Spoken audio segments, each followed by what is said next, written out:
Welcome to the Secrets Women Keep podcast. I am your secret keeper and confidant, Lauren White. I'm a qualified counsellor and sexologist, facilitator of all things turn on, author of Permission, and a witty, highly intuitive lounge room dancing introvert. I help you as an exceptional woman in entrepreneurship to see, love, and trust all the parts of yourself, especially the unseen. Let's pull back the curtain, light the candelabra, and lift the veil. These are the secrets women keep. Hello, and welcome to the Secrets Women Keep. I am your host and confidant, Lauren White, and today we have a complete space cadet for a guest. And it just so happens to be my first guest on the podcast that identifies as a man. His name is Edwin Betar. Edwin is a Pisces sun with a Gemini moon and a manifesting generator. He is a leader on the rise within the Australian and international space industry, a doting father of two daughters, a lover, a giver, a dreamer, whose catch cry to life is, "Why not?" Oh, and he just happens to be my betrothed for 14 years. Edwin, my husband, my partner in crime and life, welcome to the podcast. Thank you. Thank you for a very lovely introduction. I would love to start our podcast episode together. Please do. By you sharing with people how we met, because people love this story. I would love your version, actually. It would be so interesting for me after 25 years to hear this version. You were the girl next door. You were the younger girl next door. How we met, I think it was yourself and your middle sister still living at home. I was the raging hormone teenager, young adult, very excited to be surrounded by amazing women. I probably would have referred to it in less, maybe more uncouth terms back then.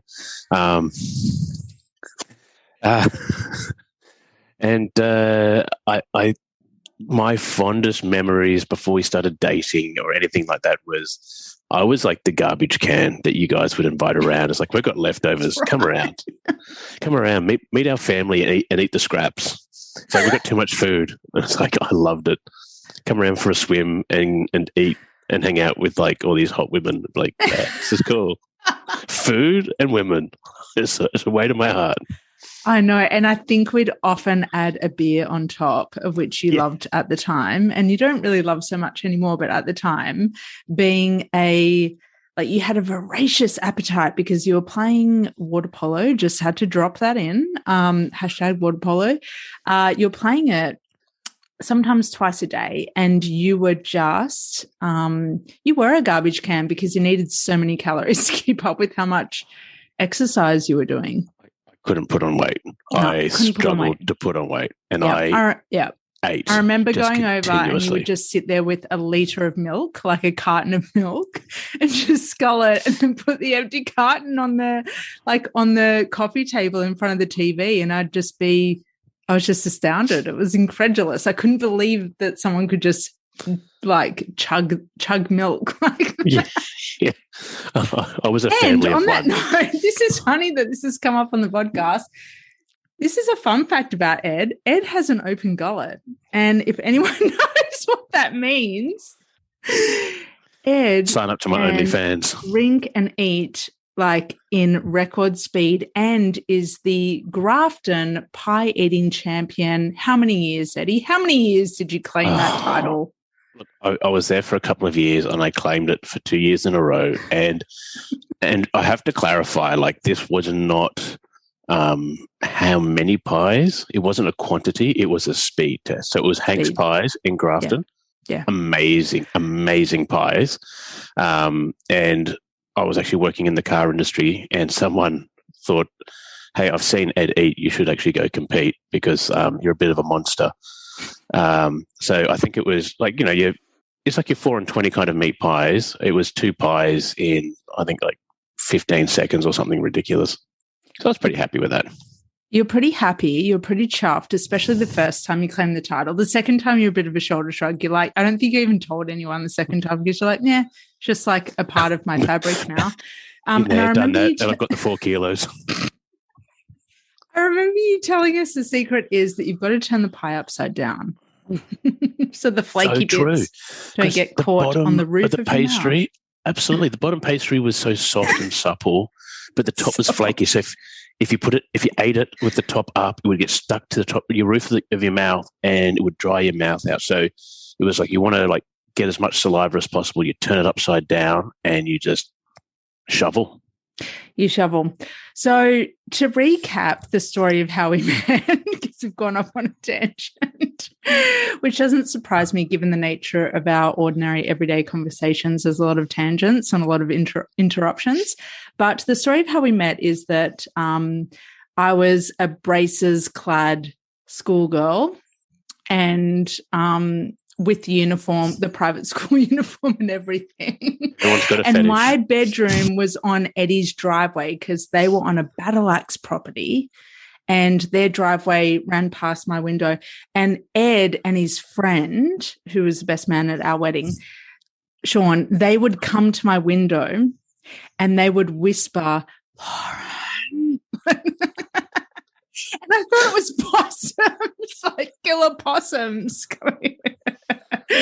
Anyway, he is Ed's always been a lot of fun, and I know that you know this now, Eddie, but obviously that maybe at the time you probably knew at the time. Look, who am I kidding?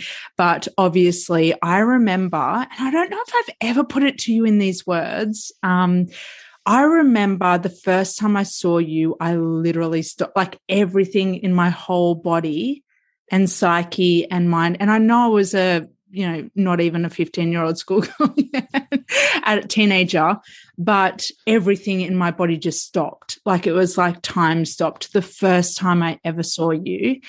And that doesn't happen very often in life, but the few moments it's happened to me when I've really been captured by someone, what it says to me is we're going to have a lifelong connection and or we've known each other in a previous lifetime. And for you, it was like beyond looks. It was just like I was so intrigued by you. You were cute as fuck, though. Let's be honest. And you're gonna make me blush. Funny enough, Joe, who I've seen as a medium on and off for, I don't know, more than 12 years, way more than almost 15 years now, who you introduced me to, she said to me, and it took years for this to come out because I only see her once a year, was like one time she did a house cleanse on her house and she said, oh yeah, you were in the Defence Force together, you were in the army together, you fought together, you were best buddies in a previous lifetime. And I just so wasn't shocked when I heard that. I was like, of course we know each other. Of course we've met before. No, it wasn't me climbing through your bedroom window. It wasn't. No, it wasn't. And and on the note of my bedroom window, I again don't think I've ever told you this, but I remember one night, as you know, I used to smoke my ciggies out the window because I was a rebellious teenager. And as you would say, a filthy smoker. Eddie filthy smoker. He hates it. But I remember making a wish to the universe that I would marry you someday. I remember that. And I must have been 15 years old. And I find that infinitely fascinating that I manifested our marriage. And that I put that wish out there 10 years before it happened. Have I ever told you that before? I think you have. I think you have said that you always said, I'm going to marry that guy. Mm-hmm. Going to marry that I'm going to tie him up, bundle him up, tie him up into a little ball. And claim him as my own. Now, it wasn't like a straight path from I was 15, I met you and we got together because we had a 5.5-year age difference. And I asked Eddie to my year 10 formal and he looked like Ben Affleck at the time. So, of course, I wanted to fucking take him to my formal. The fat Ben Affleck, though. Let's just clarify that. No, you're so much better than him. but at the time there were some similarities. And you very politely declined, and because you were 20 at the time, and I totally understood, but my heart was like a bit gutted. And you were such a knight in shining armor in that on that occasion, and you immediately said, look, I don't think it's right. I don't think it's right for me, but I know some water polo guys. I went to an all-girls school. We had like basically no contact with boys, people of the opposite sex, people who identify as male. And you said, but I will ask one of the boys that I train and get you set up. And you just so happened to set me up with the hottest 15-year-old that's ever existed on the face of the earth by yourself. And he was such a gentleman, and he brought me roses and he tried to pash me. It was just like, you did so well. And that really touched my heart. And I find it so funny that 5 years later you were chasing me. Look, it's not an age gap. It's absolutely not an age gap, but I just felt at the time I was in university and you were still in school. It's like, maybe that if you were in year 12, that wouldn't be. Yeah. But I just felt like, it is playing into fetishizing something and it's not cool. Not cool. And especially when you can see you can value someone's friendship and their time, you don't want to ruin that by like just destroying boundaries and being a dick, basically. Yeah. Yeah, I agree. And I think, there's a level of weirdness because my sister-in-law, Kate, your sister, and I are the exact same age. And I just think it just wasn't appropriate. But I had to ask. Like, I just had to ask. And I think, you knowing me, and we'll talk about this later on, but that if I'm curious about something, I just have to find out. And so I just had to, I knew it was a bit of a far-fetch, but I just had to ask because I thought I'd regret not asking more than asking and getting a no. Because what if you said yes? And I know, I knew in my heart it wasn't appropriate, but I just had to ask. So anyway, I'm glad you said no because, I think that was way more powerful than you saying yes to me. Yeah. And I was not an appropriate 20-year-old. I was going through my own stuff back then. You were going through stuff. I was a bit of a rat bag. Yeah, but you were you were out there having fun. Anyway, so we met, we were next door neighbours for years, and then it's interesting, Ed moved within the same suburb, and then we kind of started courting. So we were very, very close, but it was more when Ed moved within the same suburb that we started going out, and we vacillated for actually a while. Like, we were kind of together, there was never a definition.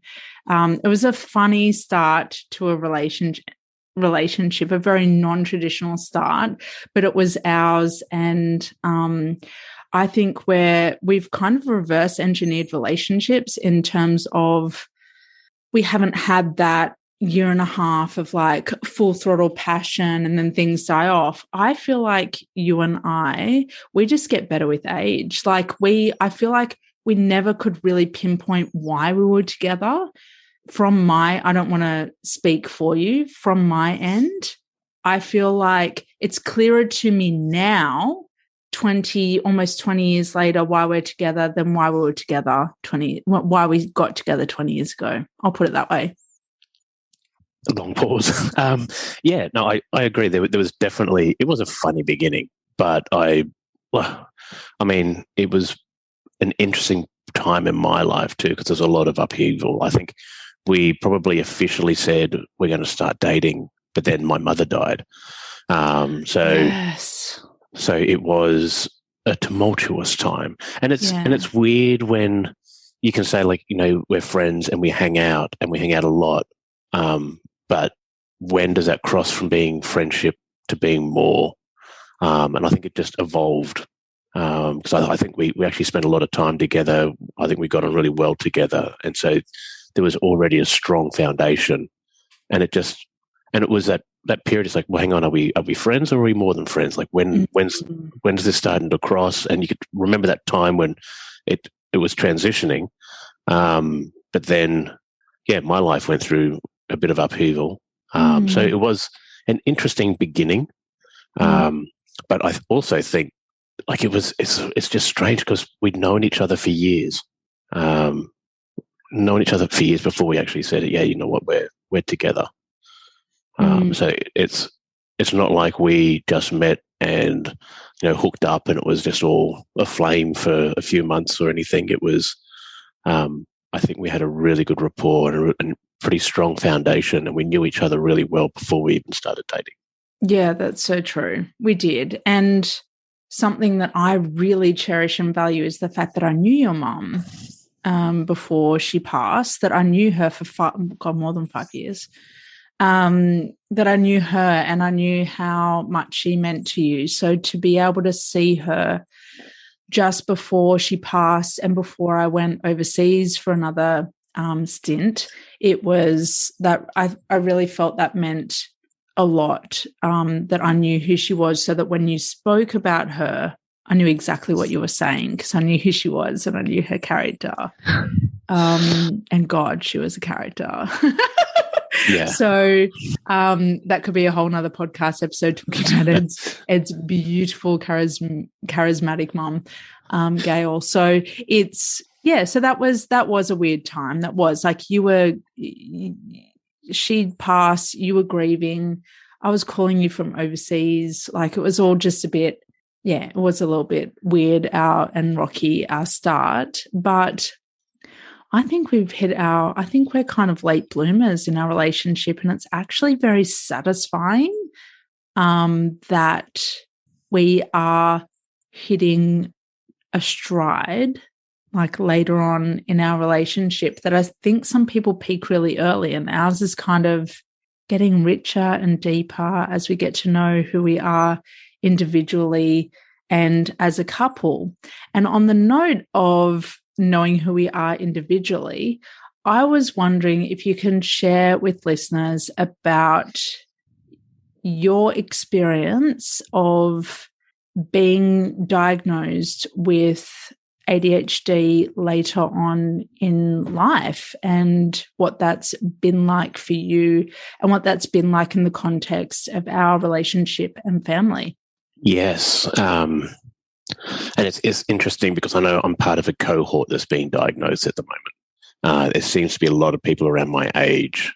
So I know we've spoken about this. It's like, everyone seems to be coming out with ADHD. But I also think I grew up in a period where they hadn't added the H yet. It was just ADD, and it was very much stigmatized. It was very much seen as, some kind of disability or looked down upon. So even like in hindsight, it actually explains so much of my life. So even there's periods there where, you struggle, you work, you're trying to work so hard, but you just can't get across the line with things because I pretty much failed high school. Like, when you look at the HSC out of 100, like, I was appalling in year 12, but I had zero motivation and zero interest in a lot of the subjects I picked, and I picked this. There was a lot of pressure to kind of conform to a certain way and pick subjects for a certain outcome. And I think I would have been better off picking different subjects. And, I go from failing high school, or, not quite failing high school, but pretty poorly, to smashing it at university. I finally picked something that I enjoyed. Yeah. Managed to scrape in, and then I did a grad diploma and I loved it. I would hyper focus and, and it's funny, all those traits of ADHD is like, if it doesn't catch my interest, I struggle so much. But then there's stuff that really excited me, and it wasn't uncommon to sit down for periods greater than 12 hours and just not move. I could literally sit there, and there's that classic when I did my first my first or second master's. So I've got 2.5 masters. I didn't bother finishing the third one because it actually got to the point where I just couldn't be bothered. Like, it is literally, I don't need to prove myself. What am I doing this for? Let's just go and do it for real. But I tell this story often. It's, having to write 10,000 words sitting down on a Friday, and I had to go away on the Monday. I wrote 10,000 words and got an HD. I pretty much worked all weekend. Just sat there on a Friday night coming home from work, and then submitted it Sunday night, then Monday morning, away with the reserves. So being able to pull that out and get a HD because I was so passionate about that subject, it explains.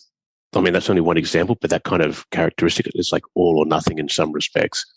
So I think, people say like, what triggered you to look at getting diagnosed, like even getting the diagnosis? Like you can sit there and say, well, it sounds like I've got it. But I think a lot of people probably sit there and say, oh, I think I've got something.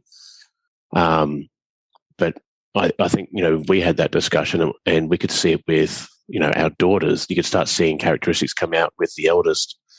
And it was very much taking that step, because we can be an armchair doctor and try and diagnose ourselves, but actually going through the process and confirming that, it kind of validates the things that I feel work for me and like helps me explore other things that don't work for me. It starts giving me clarity on what I'm feeling, but it also gives you a formal pathway for support as well. Like you can't go and get a script for Ritalin or any of the drugs unless you've been formally diagnosed. And there are other services that you can't access unless you've been formally diagnosed. Yes. Yeah. So really it's about trying to set myself up in a position by saying, look, it feels like I've got it. You spend a couple of years, like it's that whole COVID period. It's like, oh my God, Ed, is this how you work?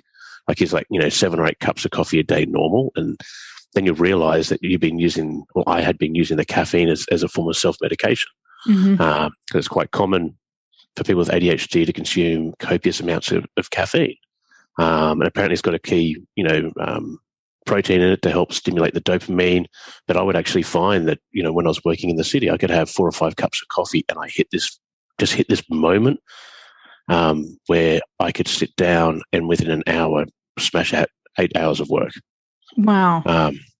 And so, you realize that I'm probably compromising my health and keeping myself in a stress state, because I know that's when I perform well. Yep. So having that heightened stress and that heightened pressure, because you could say something's due tomorrow. I'll go, yeah, it's due tomorrow. I'll do it tomorrow. We can say something's due in a month, and I'll say it's due in a month. I'm not going to start it. But if you say something's due in 3 or 4 hours, I would pull deadlines forward. I would take on additional work, because even if something was due tomorrow and I'm like, yeah, but I'm not loaded up, I can't load it. Like your brain just does not kick into gear. So understanding that and being aware of that as well, it's helping me put more strategies in place. It's helping me find the right avenues for support. And I think there's a lot of people my age who are coming out now, because when we were younger, you don't get diagnosed. Even there's still comments like, oh, well, this is just a way for psychiatrists to make money. And everyone's got this. And it's like, well, I don't know if everyone's got this. And I think more people are on the spectrum than probably a lot of people are given credit for. I work in an engineering field, and there's a lot of engineers who are on the spectrum. I used to work in a big company, and I would guarantee you there was probably more people on the spectrum than not. Yeah. But yeah, it was an adventure, and I think it was good going through the whole process, because it means that when I look for help, I have clarity on what I should be looking for, on resources, and I actually have avenues for support. What do you think has changed, if anything, in the context of our household since you got diagnosed late 2021? I think it's good because it's not just me. This is probably the same with any mental kind of condition. It doesn't affect the individual experience something, whether it's like, and any kind of illness or like a neurodivergence or anything, it doesn't affect the individual. It affects everyone that interacts with that individual. So I think for me, it's helping me understand more about what could be triggering me, and realizing that I have to be a lot more conscious of, like, looking after my physical and mental health as well.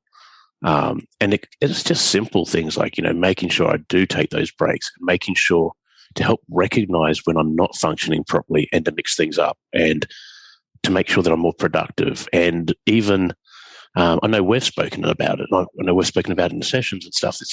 It's how can I help you and the girls? How can I help in the house? As a functional member of the family, that we're not going to operate the same. You're going to have expectations and you operate differently. And I think it helps you understand where I'm coming from, and it helps me realize that what I'm experiencing is very different to what, and it seems stupid to say it, or it seems obvious. I won't say stupid, because even obvious things, it seems obvious to say it when you think about it, you go, oh yeah, of course. But so many people, and definitely myself, it's so hard to stop and go, well, you don't experience this the same way. No wonder you don't understand how I'm feeling. And, you appreciate the fact that I'm like, if I'm really hyper-focused, it's like, okay, it's going to take me a minute or two to break out of that. Or and I know we've spoken about this, like I'm not going to function well sometimes, if it's without kind of form of planning. Don't spring things on me. Don't break, because I really fall apart. But, we've gotten a lot better now to say, hey, these are all the things that are happening this week. And I'm like, yeah. And even simple things where, if you're out or if you're working or something, I know that there are things that have to be ready, and you just hit moments. You go, well, I'm productive. I'm actually going to look at the schedule. I'll make the lunches. I'll do something the night before, instead of the morning of. I can build more of a routine around it, and I can take advantages of those moments where I go, I know here's a list of things that have to be done, not in the next hour, but in the next week or the next 48 hours. So when I have a moment where it's like, oh shit, like I am on a high, I really am productive, I have to keep working, because otherwise I will sit at my desk and just work on work. Yeah, you will. And a part of that, I feel like you can separate this from ADHD, and the diagnosis is, well, a component of that is that you're of superior intelligence, it turns out. I don't like those terms. If anyone isn't aware, I didn't know this, but when you do go through your diagnosis, a part of that is intelligence testing, and Eddie is incredibly intelligent and has since joined Mensa, which I told him 20 years ago.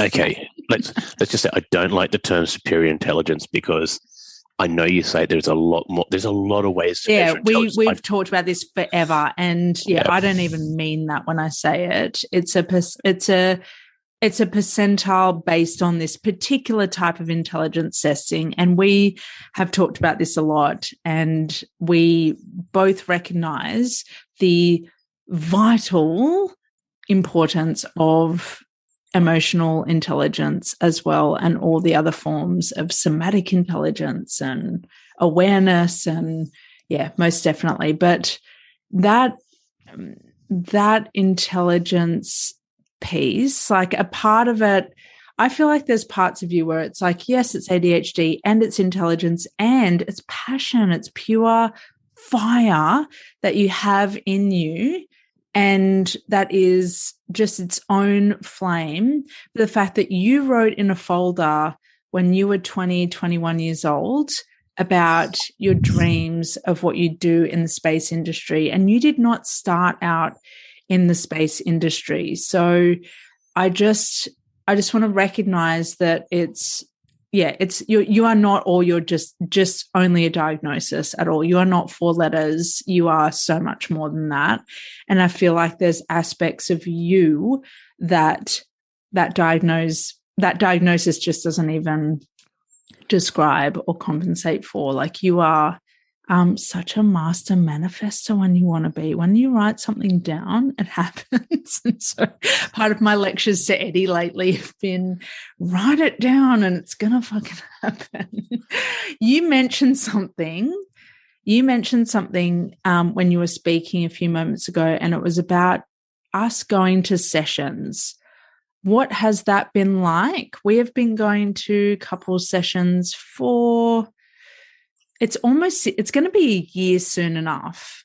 It's going to be a year soon at the time of recording, because the months just keep flipping by. Going by fast. Yeah. What has that been like for you, being in a long-term relationship and us collectively deciding that is a viable option for us to nurture and support our relationship? Look, I think now that you're talking about it, there's a couple of points I think are worth making. As you highlight, we're in a long-term relationship, so we got married in 2008. Don't even make me do the maths. We're dating a few years before then. You love math. Come on, you want to do it. Yeah. But we had known each other for a while before then, so you can definitely say there's a long-term relationship. And I think, and I don't know, and I'd be interested to know if this is true for a lot of other couples out there. But you can get together and you have a period, where you know each other, but we've been together long enough that we have changed. And this is where I think some of the value of the couple session has been really, really important, is because people do change. People do grow. People grow apart. They grow together. They grow differently. Like, we're never, ever going to be the same person. And it's ridiculous to think that we are. And I think that is hard when, you start to change personally, like you start to value different things in life. Your work ethics change. Like, people may go through breakdown, stress, burnout. Like, you could say that a lot. Over the last couple of years, that probably resonates with a lot of people. Mm-hmm. And I think where the value is even with someone you love and trust, sometimes it's hard to talk about the change you're going through because you're going through it. And that transition, it doesn't matter if you're 15, 25, 35, 45, any kind of life change you go through is hard. And I think that's where, that's definitely one area, one aspect. I think the sessions have been amazing.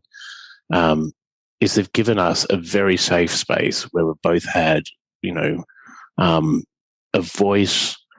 We can both have that space to be heard, have that space to speak, and to question, and reconnect. In some ways, it's kind of rediscovering ourselves and just communicating, like, who are we now? And it's like, what do we value and what is, and it's not just like, you've had that habit, for 10 years and it's really grating on me now. It's like, you have this habit and you can see it's affecting you in a negative way. It's affecting other people in a negative way.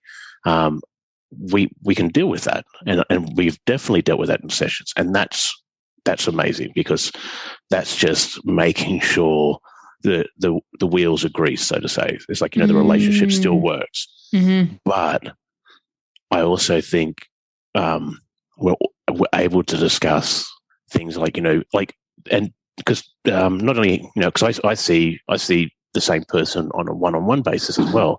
And for me, that's been really powerful, because it's definitely a point in life where it's like, well, hang on, am I working too much? I don't have energy left. What am I doing? What am I valuing? How do I help myself? Where do I want to prioritize my time? Basically, who do I want to be moving forward? And it's simple questions, but they're hard answers. And I think, it's vital from that kind of thing, or that perspective, that we change. And it's always great to have a space to talk about that change and to communicate it with each other, just so that we know, you can hear me talk and I can hear you talk and say, look, these are the things that I'm really struggling with. Or you're bringing stuff up that you realize, have triggered you Or, I'll bring stuff up that's triggered me.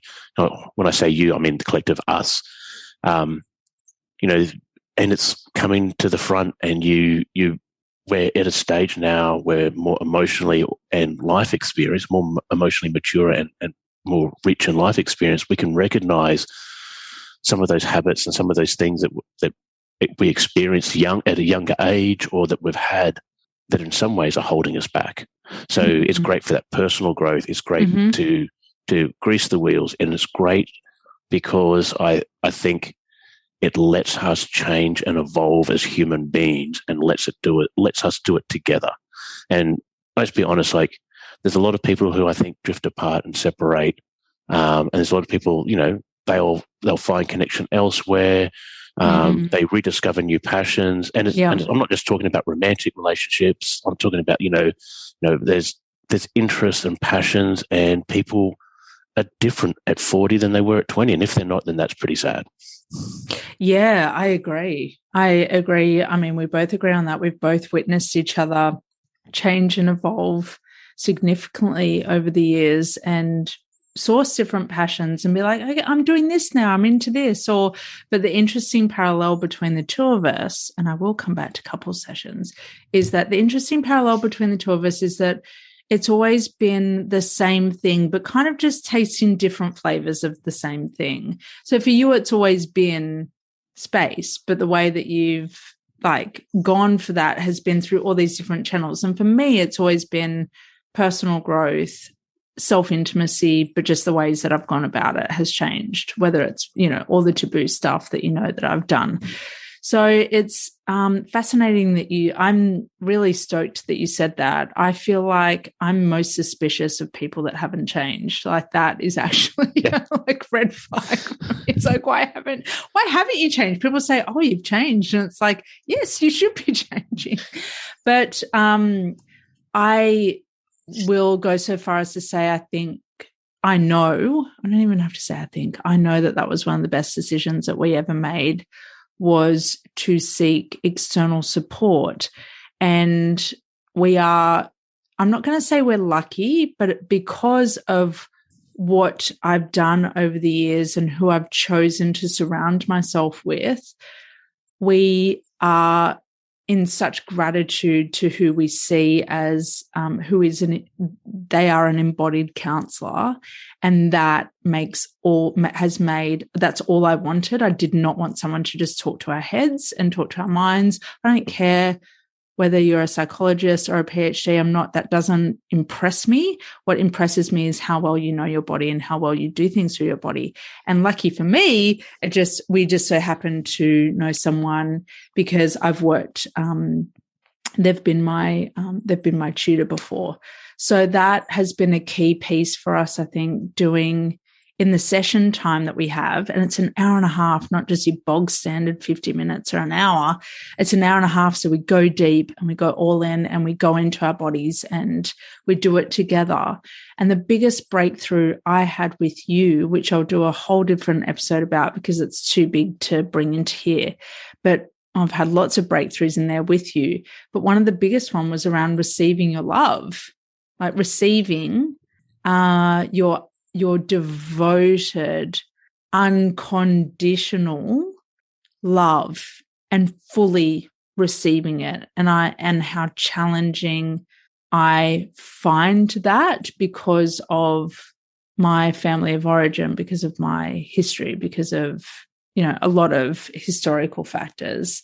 So that I'm eternally grateful for that breakthrough that came through this year in being confronted with being such a giver of love and knowing that you're a giver of love, but then issues with receiving it. It's been huge. I don't know if you have anything to say about that, but I swear that's a whole other story. But if you have anything to share around that, I remember that session, and it was a huge breakthrough for you. And it's interesting, that receiving love was hard.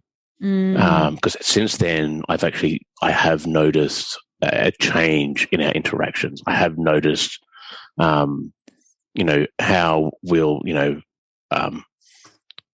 engage when I get home. Like, you're more open to like receiving touch or a hug. You're more open to like, that cuddle. And that's big for me. But it's interesting that receiving was so hard for you, because I think, I know that I definitely have issues around receiving. Yeah. And I don't know where they all stem from, but I know that there's a root in there about taking, moving into those shadows. And when you're receiving, it's like, I feel almost guilty to receive.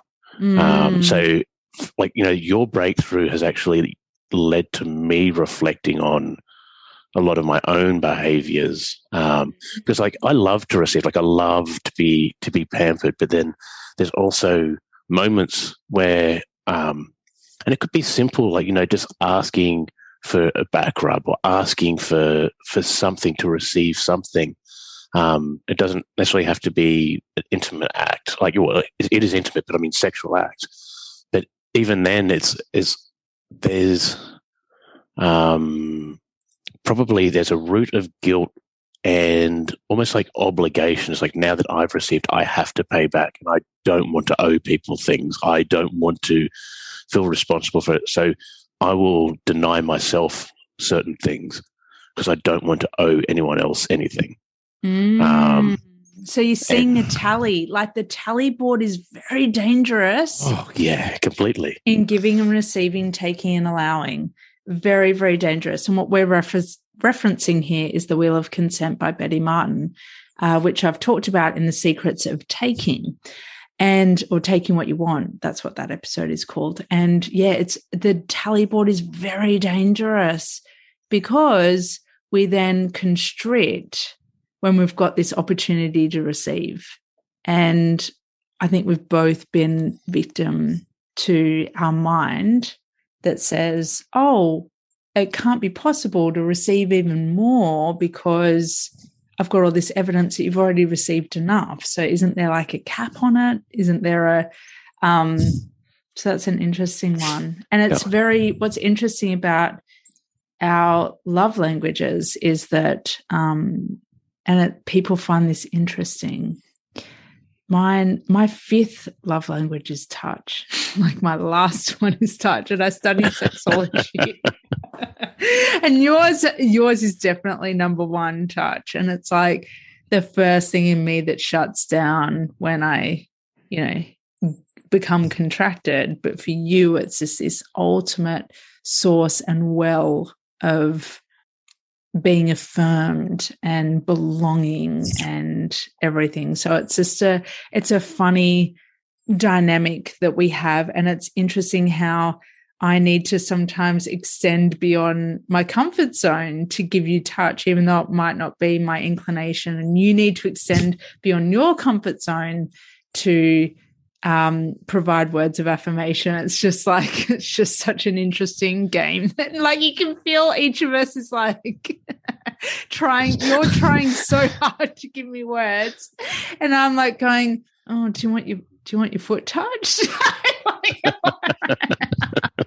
It's just like, oh my goodness. But it creates a lot of interest. It's a funny one that we've got. So if you're listening and you're in a relationship with different love languages, don't despair.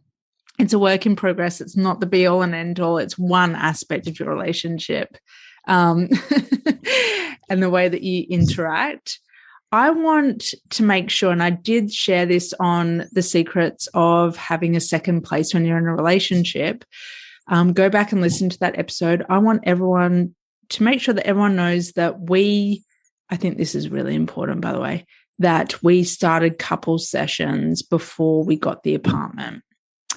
And the reason why I want people to know that is because I never want people to think we're on the rocks, or we're in distress, and we need space from each other, or whatever the intention is. Let's go get an apartment. Let's go get a second place for however many months, and let's cross our fingers and hope it will work. what's your take? I'm not asking you to agree with me because that's manipulation. I don't want to manipulate you into an answer. But what's your take on the way that we did things, like couple sessions, and then we got the apartment? And what has the apartment given to our relationship? Yeah, so we went on the rocks, and then with the apartment, and look, and it's probably important to highlight. It's like it's not like we're flush with cash, and it's like, yep, $50 bills everywhere, and we've got this penthouse suite. Geez, that'd be nice. Well, that's the goal, right? That's one of the 4,000 goals that we've got. But I love it. Like, the apartment is a godsend. The fact that we can afford like a small furnished apartment, it has given, and the location's amazing. So we did like, if someone's going to say we're lucky in the sense that we scored an amazing location. Right in South Brisbane, it is fantastic, and it's a haven. And I know, and it seems weird, but it's like, especially over the last couple of years, I think what everyone has realised, and I'm going to put words in everyone's mouth out there. Go on, do it, Eddie. Just do it. Meet your edge. Is it? We need our fucking space. Bottom line is, we are still individual people, and there's a lot of people who've been locked up together. People have been isolating together. It's like, people need their space, and what this place has given us is it's given us a place to go that is separate from the house. And I think that has been the biggest value. It's not a separate room. And I mean, that would be the backup. If we couldn't afford a place, I would be like looking at a separate space where it's like no kids, or like you could lock yourself away, because everyone needs a place where they can go and mentally, like, you can feel safe and just mentally check out and have a fraction of the responsibilities. Just feed yourself, sleep, and relax. And I think it's been huge, because anyone with kids will absolutely agree. It doesn't matter how patient or how amazing your kids are, there's always a breaking point. They're growing and they're testing boundaries, and that's because that's what they're doing. They're trying to find their place in the world. Yeah. So their whole purpose at this stage in life is to test you. So of course you're going to get to the edge and go, oh my God, help me. So, and I think that's what the apartment has absolutely given us. It's given us a place to go. Like, I've gone there, watched movies, hung out, like read, write, just spend time on yourself. Or I've gone out and I've met up with friends and still have a place to go to. And I know you've done similar things as well. But then we have had family time there. So, because we can go out, and it's like, we've got like a little retreat that we can go to, and the girls will go there, we'll make lunch, and they get super excited because it's a huge day out. So we've used it as a family, even though kids don't stay over, well, except for New Year's. That was a must, though. That was a must. Awesome. That was fantastic. Awesome. Yeah. And like, we are so blessed, and it has literally, I think it has literally been a savior for us both. Yeah. I think, I feel it has as well. And to emphasize what Eddie said, we weren't at breaking point or anything, but we had a blow up in October 2021, and tensions were building. You hadn't, and I'm not citing ADHD as the source of this, but it just felt like a very edgy time. I think you might have had one appointment to start the process. Anyway, things were just in a bit of influx, I'll put it that way. And we'd been in, it wasn't so much that we'd been locked down, but we'd been separated from family for such a long time. And that was very testing, having 2 children and not having that freedom to see our family. I mean, a lot of people can echo that experience. And it just felt like, as soon as I said it in the heat of the moment, which was a discussion that we'd had, interestingly interestingly enough, maybe 9 months before, like as a one-off one night, and then we just left it and we didn't pursue it any further. But it's almost like I felt it in my body that it was happening that day. Like I could feel it. You started looking and then it all happened quite quickly.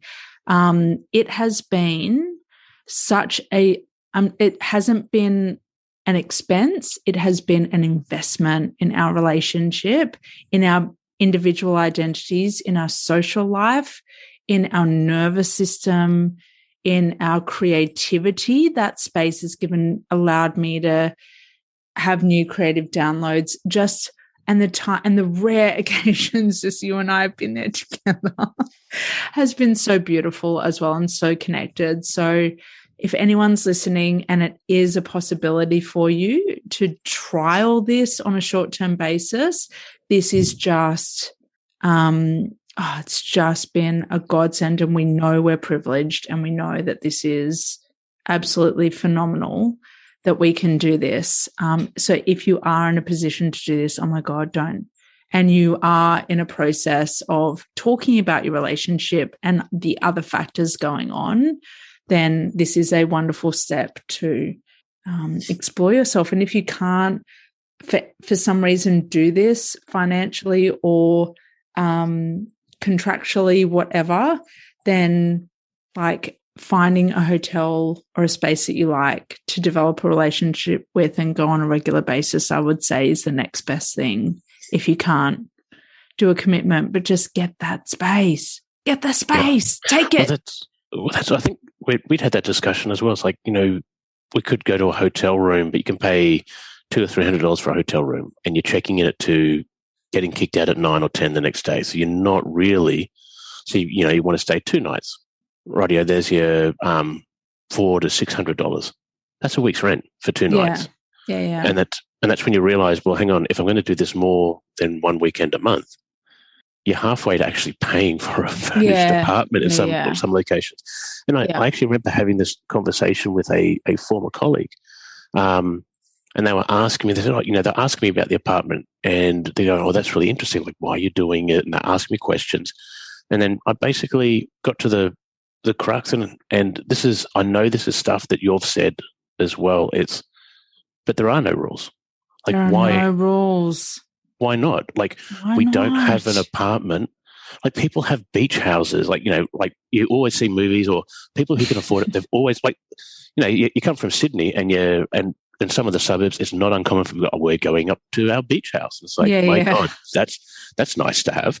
But it's not uncommon. So people do it. People have it. They have spaces that they can go to, and then you realize what's actually holding you back. And I think if you were, and okay, this may be a gross generalization, but I think if people were to be honest and reflect, there's probably an assumption there that you don't do it, like that you live life a certain way. But when you get to it, you go, but why do I have that assumption? Yeah. You just question get given it.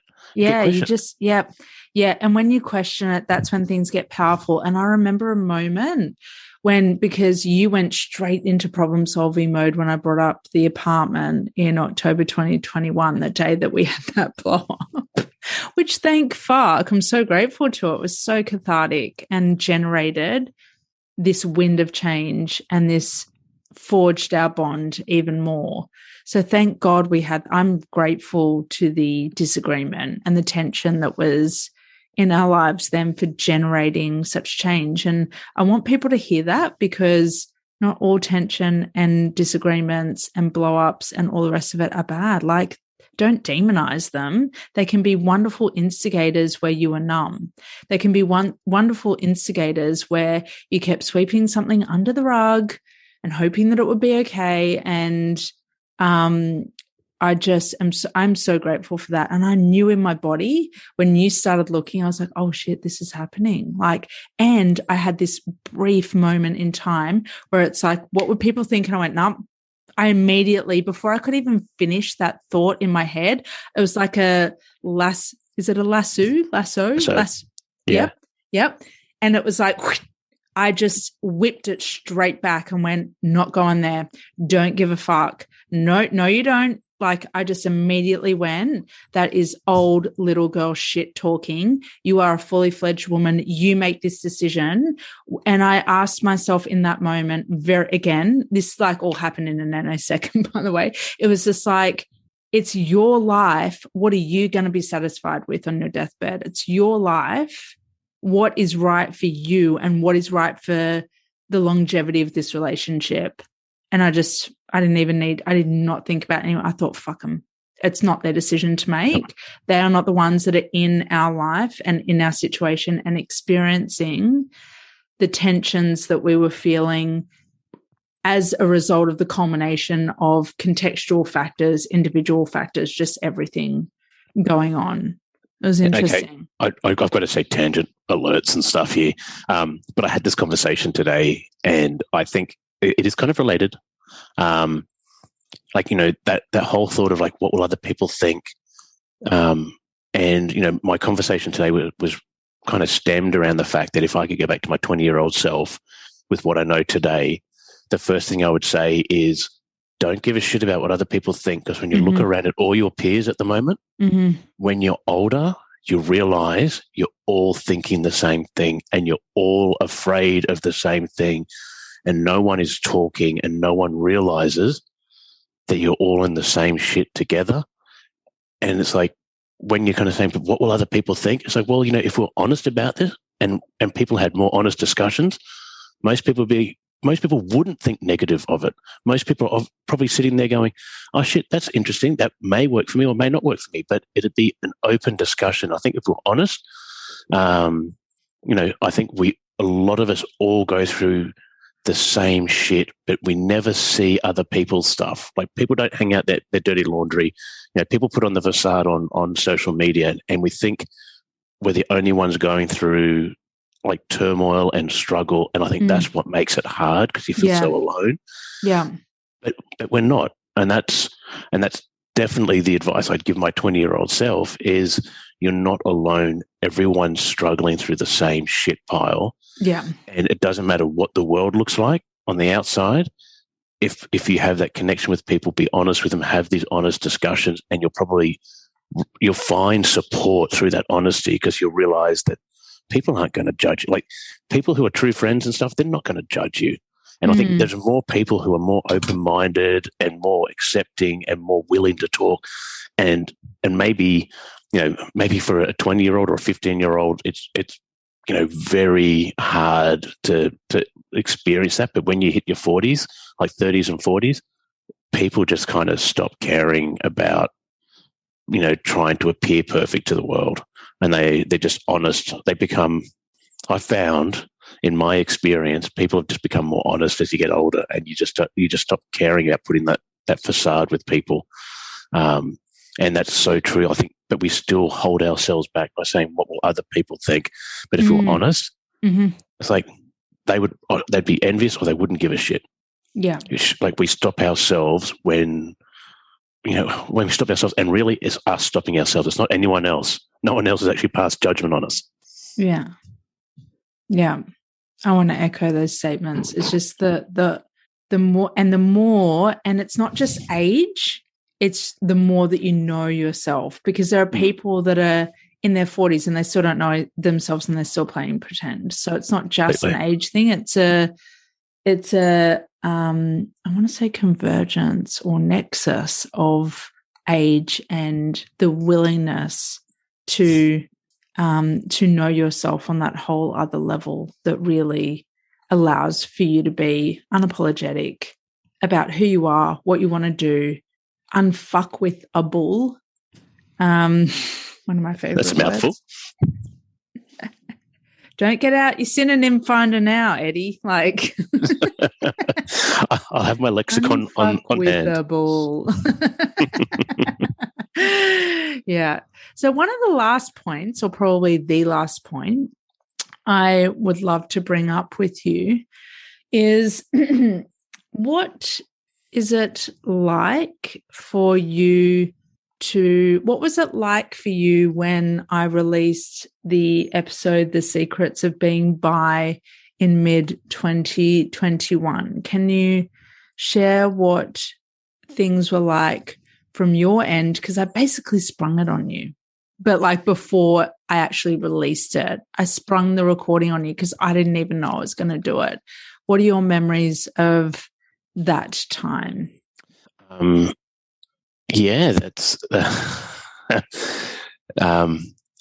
so it was a little bit surprised that you thought, well, hey, I'm just going to do this podcast, and I was like, okay, cool. But I mean, when you mentioned it to me, it's like I had zero problems with it. I was just surprised that it happened as a podcast, and it's like, okay, cool. I do remember you telling me the story of you telling your parents, just giving them a heads up. And I find both of their responses hilarious. Your dad's just saying, "It's going to affect me." It's like, no, you go, all good then. And if you know, you know. And then your mum's response, like, I love both your parents. Do not get me wrong. I think both your parents are amazing. But your mum's response of, how does Eddie feel about this? What was his reaction to the news? What was his reaction? I was like, oh, he's known forever. Oh, mama. And it was interesting because I just thought, like, I know your mum was asking out of a place of love and concern, because I really like your mum. Like, she has been very much a surrogate mother figure for me as well. Aww. Especially as an adult. I've never heard you say that. Don't worry, I swear I've said it before, but I don't say it often enough. But I just thought, I know she's asking out of a good place, but I also had a moment there. I just went, oh my God, like, it's not about me. This is about you. And I suppose, in other ways, I was really proud and envious that you had a platform where you could be yourself and you could express yourself and come out to your audience, and just connect with them on that level. Because I think that's amazing, and I think that's brilliant to be so vulnerable. So my experience was, this is a very queer household. Very very queer household. It's a very queer neurodivergent household. We've got.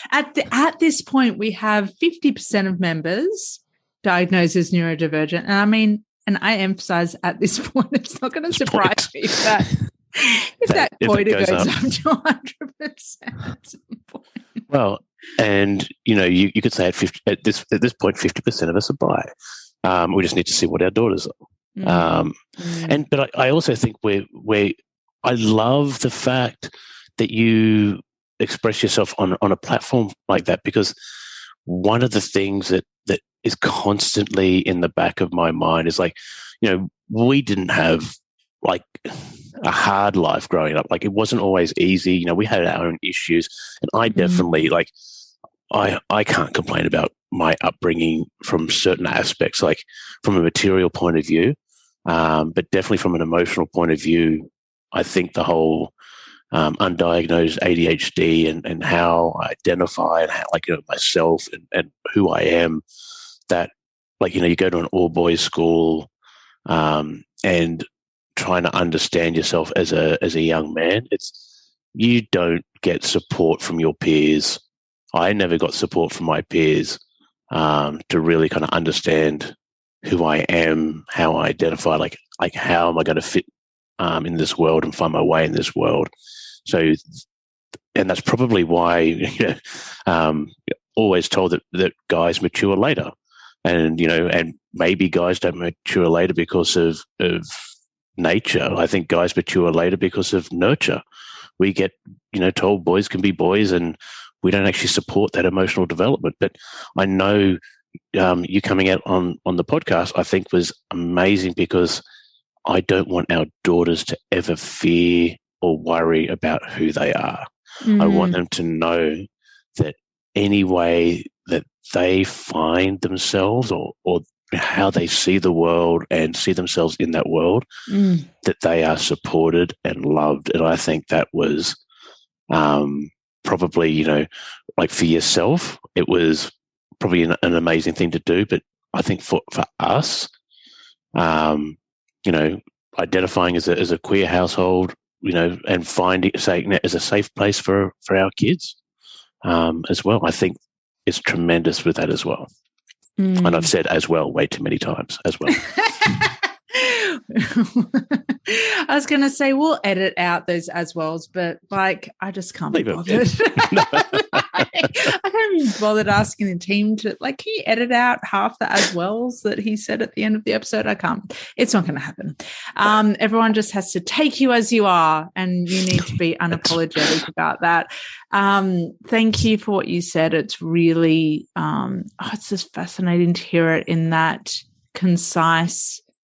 To hear your take in such a concise way, I feel like that's something that is missing, can be missed in long-term relationships, is just reflecting and getting a concise take on something that has happened within the relationship or something significant. So it's thank you. Just thank you. I could prattle, but I'll tighten it up a little bit. And I just wanted to finish up this episode by singing your praises. And I feel like you are, and I've said this for years, and this isn't about me getting on my high horse about what I've said for years, which I know I like to indulge in once in a while. I said that so long ago. But I mean this in the most humble, candid way.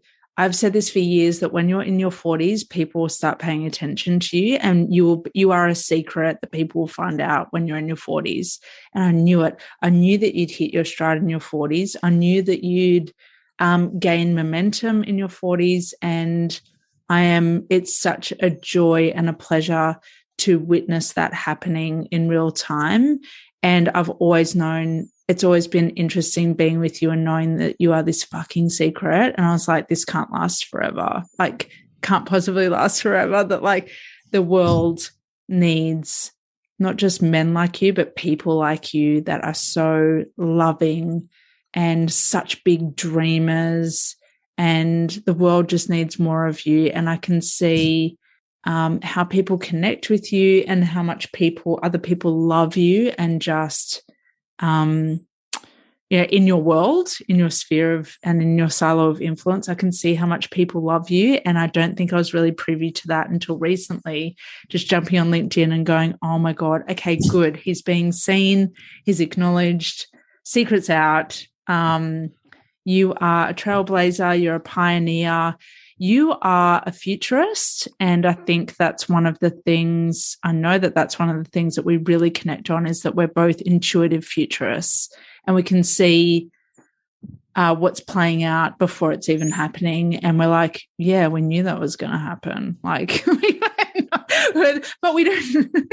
I think that's why, you look at us side by side and it's like, how the hell are they in a relationship? Why does that even work? We didn't even have that beautiful 18 months of limerence where it's all passion and fire, but it works and it's our thing. And I'm really excited that the listeners of The Secrets Women Keep will know more about you, Eddie. And above all, I really want to thank you for standing by a woman that has chosen to undertake her own venture. And I know that has had very, very testing moments. You have always stood by me. You've always encouraged me. You've always given me the words that really gave me a boost when things get hard in entrepreneurship or testing or challenging, when all the shit comes up. And I really believe that without you, I know that without you, I don't think Lauren White Confidant would be what it is. I know it wouldn't be what it is. It might still be around. It might be a version of it, but I know that it wouldn't be what it is right now, impacting so many people's lives. And I just want to thank you so much for standing by me and trusting me. It is an honor. To be nice and simple, it is an honor, and thank you so much for your kind words. And, you know, I will just say briefly that I remember right before we got married, my cousin Pete actually just said, when you get married, you're not taking on a wife. You are finding a partner. And he said, you hear people say partners. He goes, but this is a person who is your life partner. Not just someone who's with you for life, but they share everything and they support each other. You really are. It is a partnership. And it was weird just to kind of shift that generic use of the term partner to like, oh, what does a partnership really mean? And I've taken that to heart, and I always want to be there for you because, like, honestly, we are a partnership. We succeed because we work well together and we support each other. Yeah, I agree. And that is such a key, along with nurturing the emotional side and the sexual side. And God, we haven't even gone into sex tonight. God, like, definitely need a second episode. No. Pegging 101 next week. Yeah, next week. Part 2 of the 400-part series. No, but it really is. And yeah, that means a lot to me to hear that. And the partnership aspect is number one. And it's never going to be in balance, by the way. If anyone's listening, striving for balance, don't strive for balance, just strive for, and don't even strive, it's not the right word, but ask yourself, where is the flow in our relationship? Because it generally just flows back and forth. Like, there are times in his career and shifts in that where it takes up more of the energy in the household, and then it comes back to me and it just flows between us. Like, don't compete, don't, just allow it to be a fluid thing that flows back and forth for however long it needs to. And buddy, be each other's best cheerleaders, because if you're not cheering for your partner, they're going to look for that affirmation elsewhere. And I'm not saying it's a threat of affairs or anything, but like, they will get it from someone else. And it's on you to be, if you're invested in the relationship, to be the ultimate cheerleader of yourself and the ultimate cheerleader of the person that you're choosing to be in a relationship with. Yeah. Eddie, can you share with us your public Instagram handle? Because you've got 2 accounts. Can you share with us your public, just shout it out, what it's called, and I'll put it in the show notes, and your LinkedIn profile if anyone wants to connect with you on LinkedIn?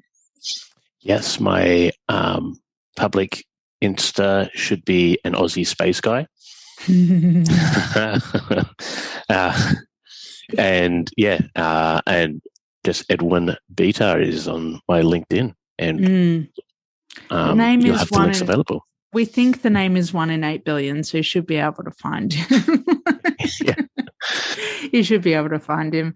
Eddie, thank you so much for being on the podcast. I've got no doubt that this will really touch listeners' lives and generate beautiful ripples of impact for women, leaders on the rise, and pioneers that are looking to know that they can be supported themselves either by their current partner or their future partner, that there are plenty of beautiful souls out there like you that are like more, that have so much love to give and are here for the long term, and to really shine a light on what women and other marginalized groups do really, really well. So thank you for being you. And we'll have to get you back on the podcast at some point if I'd you're love to.